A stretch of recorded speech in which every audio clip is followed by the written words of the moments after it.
প্রিয় ভাই বোনেরা, আজকের ব্লগ নতুন একটি ব্লগ তোমাদের সামনে আমি উপস্থিত করলাম। আমার সঙ্গে তোমরা সিঁড়িতে উঠে উঠে চলো, কোথায় নিয়ে যাচ্ছি দেখো।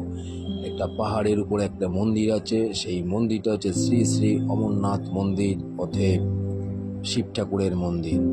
সেই মন্দিরে আমি চূড়ায় তোমাদেরকে নিয়ে যাব। পাহাড়ের মাথাতে মন্দিরটা আছে এবং সেখানে পৌঁছাতে গেলে কিন্তু আমাকে অনেকটা সিঁড়ি অতিক্রম করতে হবে। কতগুলো সিঁড়ি জানো? 300টা সিঁড়ি আছে এখানে, গুনে গুনে 300টি ধাপ আছে সিঁড়িতে। সেই সিঁড়িতে উঠে আমি তোমাদেরকে নিয়ে যাব। আমার সঙ্গে সঙ্গে তোমরা চলো। আর পাহাড়টার নাম হচ্ছে ভান্ডার পাহাড়। এই জায়গাটা কল্যাণেশ্বরী মন্দিরের কিছুটা কাছেই আছে এই জায়গাটা, এই মন্দিরটা।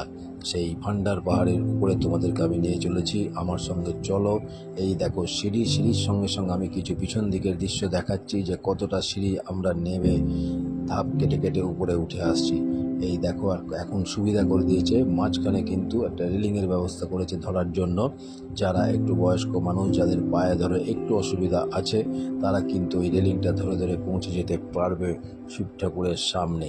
তাই তোমাদেরকেও বলবো, তোমরাও যদি অসুবিধা মনে হয় তোমরা কিন্তু এই রেলিংটা ধরে ব্যবহার করে যাবে, তাহলে হয়তো অতটা কষ্ট হবে না। কিছুটা হলেও কিন্তু অনেকটাই খাড়াই আছে, কিন্তু ধাপটা ছোট ছোট বলে বুঝতে পারা যাচ্ছে না। একটু গাওয়ার পরে কিন্তু হাঁপ লাগছে এবং একটু রেস্ট নিতে হচ্ছে। তাই তোমাদেরকে বলবো, তোমরাও কিন্তু অসুবিধা হলে সঙ্গে একটু জল রাখবে অবশ্যই।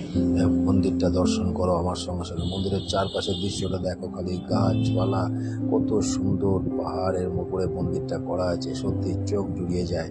চারিদিকে সবুজ ঘেরা জায়গা কিন্তু সকলের মন কেড়ে নেয়।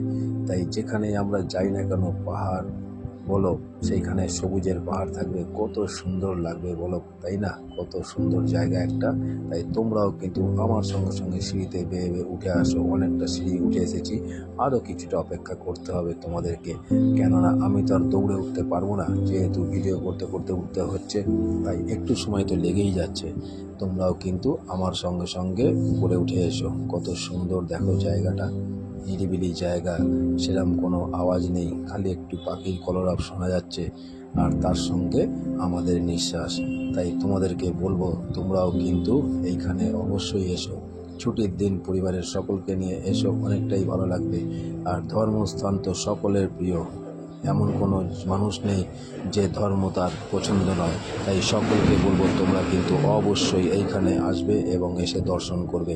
কত সুন্দর জায়গাটা দেখো খালি তোমরা। সিঁড়ি ধাপে ধাপে উঠে উঠে মাঝে মাঝে একটু জোরে উঠছি, আবার মাঝে মাঝে একটুখানি ধীর গতিতে এগিয়ে যাচ্ছি। তোমরা সকলে কিন্তু আমার সঙ্গে সঙ্গে ভিডিওটা কিন্তু কেউ স্কিপ করো না, সম্পূর্ণ দেখো। কেউ কিন্তু ছেড়ে ছেড়ে দেখো না বা কেটে কেটে দেখো না, তাহলে কিন্তু ভালো লাগবে না। দেখো অনেকটা উপরে এসে পৌঁছেছি, আর হয়তো কিছুটা আসলেই আমরা পৌঁছে যাব শিবের দরজায়। তাই তোমাদেরকে বলবো, তোমরা অবশ্যই সঙ্গে একটু কিন্তু জল রাখবে। একটু হাঁপিয়ে গেলে, তৃষ্ণা পেলে কিন্তু একটু জল খেয়ে নিও তোমরা। সকলের অনেক অনেক শুভকামনা রেখে আমি আমার ভিডিও করে যাচ্ছি। তোমরা আমার সঙ্গে সঙ্গে এসো, আর সামান্য অপেক্ষা। এই সমতল জায়গায় এসে হয়তো আমরা পৌঁছাবো। উপর থেকে দেখতে পাচ্ছি তাকিয়ে যে আমাদের মন্দির কিন্তু কাছে এসে গেছে। আর পাহাড় দেখো দূরে দেখা যাচ্ছে, এবং এটাও একটা পাহাড়ের চূড়াতেই কিন্তু মন্দিরটা করা আছে। এইবার তোমরা বুঝতে পারবে উপরে গেলে যে নিচটা কতটা নিচে। দেখো কত সুন্দর দূরে পাহাড় দেখা যাচ্ছে। আর এই হচ্ছে মাইথন ড্যাম। সেই মাইথন ড্যাম কিন্তু মন্দিরের থেকে উপরে চূড়াতে পৌঁছেই দেখা যাচ্ছে। তোমরা আর একটু অপেক্ষা, অবসান হয়ে যাবে। এই এসে পৌঁছাচ্ছি কিন্তু আমরা সিঁড়ির ধাপ কেটে কেটে মন্দির চত্বরে। তোমরা সবাই আমার সঙ্গে সঙ্গে মন্দির চত্বরে পৌঁছে যাও। এই এসে পৌঁছালাম। দেখো এইবার আমরা দর্শন করব শিব ঠাকুরের। এখানে যেহেতু অমরনাথ মন্দির মানে হচ্ছে শিব আছে। সকলে আমরা এসে পৌঁছালাম শিবের দরজায়। কত সুন্দর দেখো, দূর থেকে দেখতে পারছো কতটা সুন্দর দৃশ্য। ওদিকে মাইথন, এদিকে পাহাড়, অপূর্ব এক জায়গা। সকলে তোমরা কিন্তু এখানে এসে পৌঁছে যাবে, কত ভালো লাগবে। কত সুন্দর জায়গা একটা। দূরে দেখো পাহাড় দেখা যাচ্ছে, কত কত সুন্দর পরিবেশ, সত্যি চোখ জুড়িয়ে যায়। তোমরা কিন্তু আসতে ভুলো না। আর আমার ভিডিওটা কেমন লাগছে তোমরা কিন্তু অবশ্যই কমেন্ট বক্সে জানিয়ে যাবে। আমি তাহলে নতুন ভিডিও দেখাতে তোমাদেরকে আরও উৎসাহ পাবো। অনেক অনেক ভালোবাসা থাকবে আমার সকল প্রিয় মানুষদের জন্য, সকল প্রিয় ভাই বোনদের জন্য। তোমরা দাদার এই ভিডিও দেখে যদি ভালো লাগে একটু ছড়িয়ে দিও, অন্যান্য ভাই বোনদের মাঝখানে, তারাও যেন দেখার সুযোগ পায়। দেখো কত সুন্দর জায়গা, ধাপ কেটে কেটে উপরে উঠছি আর সিঁড়ি দিয়ে উঠে এই হচ্ছে মন্দির চত্বর। দেখো এই মন্দিরেই আমি প্রবেশ করব, সেখানে গিয়ে যে ঠাকুরই থাক না কেন তাকে দর্শন করব। তোমরাও কিন্তু আমার সঙ্গে সঙ্গে দর্শন করো। কত সুন্দর, এতটা পরিশ্রম করে উপরে উঠে আসলাম আর ঠাকুর দেখবো না, এটা কখনোই হতে পারে না।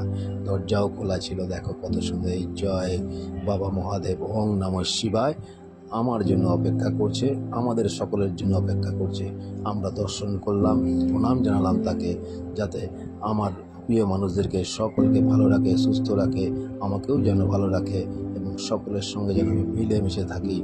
দেখো কত সুন্দর, বাইরেটা বেরিয়ে চারিপাশটা ঘুরছি, কতটা উঁচুতে দাঁড়িয়ে আছি আমি, আর নিচটা কত নিচে দেখা যাচ্ছে যে ওইখান থেকে আমি উঠে এইখানে এসে পৌঁছেছি।